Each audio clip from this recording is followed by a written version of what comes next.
Assalamualaikum warahmatullahi wabarakatuh. Selamat datang di Laboratorium Anatomi Fakultas Kedokteran Universitas 11 Maret, Surakarta. Perkenalkan, saya Muhammad Fatih Abdul Firdaus, Asisten Laboratorium Anatomi 2019.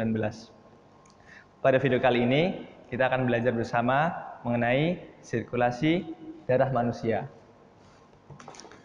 Sirkulasi darah manusia ada dua macam, yaitu sirkulasi darah orang dewasa dan juga sirkulasi darah pada fetus. Di sini kita akan belajar mengenai sirkulasi darah orang dewasa.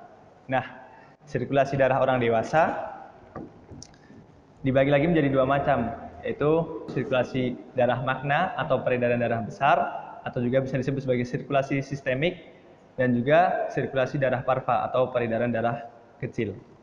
Nah, pertama kita akan bahas terlebih dahulu mengenai sirkulasi darah magna atau peredaran darah besar, atau bisa juga disebut sebagai sirkulasi sistemik. Nah, untuk alur dari sirkulasi darah magna atau sirkulasi sistemik akan dimulai dari ventriculus cordis sinister atau ventrikel jantung kiri. Sini ya.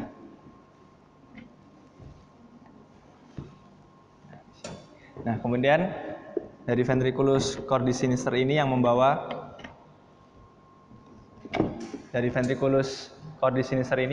darah kaya akan oksigen akan dipompa melalui aorta, pembuluh arteri paling besar yang ada di tubuh kita. Sini. Nah, dari aorta akan menuju ke arteri muscularis atau arteri yang ada di sebagian besar tubuh kita. Yaitu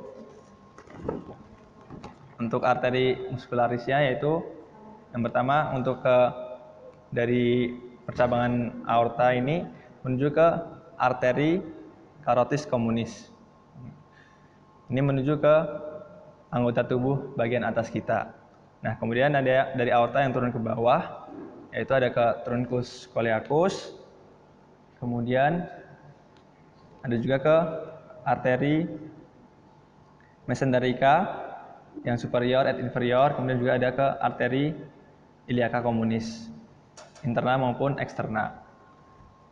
Nah, kemudian dari arteri-arteri tersebut akan menuju ke arteriole atau pembuluh arteri yang kecil yang ada di tubuh sebelum menuju ke kapiler. Sini.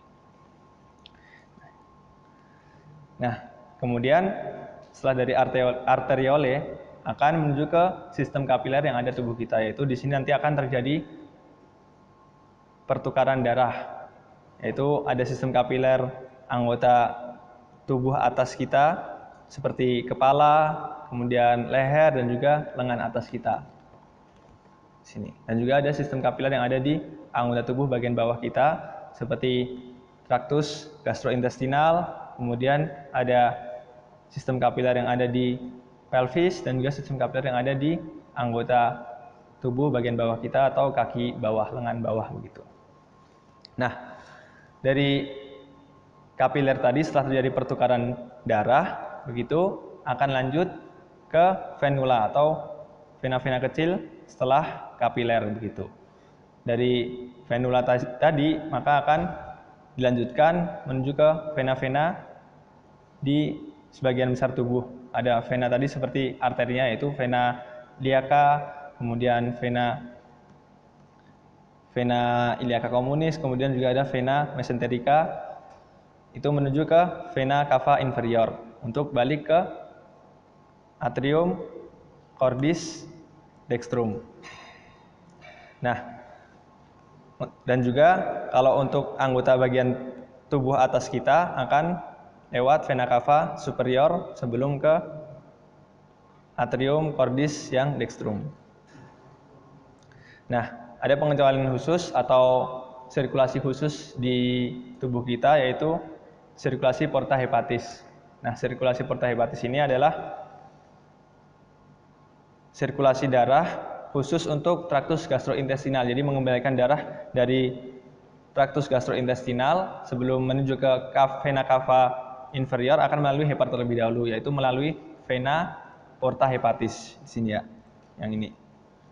Nah, dari vena porta hepatis maka akan masuk ke hepar, vena-vena yang ada di hepar, dan kemudian bermuara ke vena hepatica, dan nanti akan bertemu dengan vena iliaca communis dan menjadi bermuara ke vena cava inferior dan masuk ke atrium cordis dan dextrum. Begitu. Nah, itu tadi adalah sirkulasi darah magna atau sirkulasi sistemik atau bisa juga disebut sebagai peredaran darah besar. Nah, selanjutnya kita akan bahas mengenai sirkulasi darah parva atau peredaran darah kecil. Nah, perlu diingat bahwa sirkulasi darah parva ini untuk alur awalnya akan dimulai dari ventriculus cordis dexter. Jangan sampai kebalik dengan sirkulasi darah magna tadi. Kalau sirkulasi darah magna akan dimulai dari ventriculus cordis yang sinister. Nah, sirkulasi darah parva ini dari jantung membawa darah yang sedikit akan oksigen, kemudian akan menuju ke truncus pulmonalis. Ya, di sini. Kemudian setelah dari truncus pulmonalis akan menuju ke arteri pulmonalis dexter et sinister. Karena menyesuaikan pulmo yang kita miliki, yaitu ada dexter maupun sinister. Nah, setelah dari arteri pulmonalis yaitu menuju ke pulmo, terjadi oksigenasi, yaitu pertukaran darah dari yang sedikit akan oksigen menjadi darah yang kaya akan oksigen. Nah, setelah terjadi oksigenasi, maka darah akan dialirkan menuju ke vena pulmonalis, dexter maupun sinister. Ya, di sini. Nah, dari vena pulmonalis, dexter et sinister tadi akan balik ke jantung, ke atrium cordis yang sinistrum. Dan sampai kebalik juga, kalau sirkulasi darah magna akan masuk kembali ke atrium cordis yang dextrum. Kalau sirkulasi darah parva akan kembali ke atrium cordis sinistrum. Nah, perlu diingat bahwa sirkulasi pulmonar membawa darah kaya akan karbon dioksida dari ventriculus cordis dexter ke pulmo dan mengembalikan darah kaya oksigen dari pulmo ke atrium cordis sinistrum. Nah, itu tadi penjelasan tentang sirkulasi darah dewasa. Semoga bermanfaat. Kurang lebihnya mohon maaf. Terima kasih. Wassalamualaikum warahmatullahi wabarakatuh.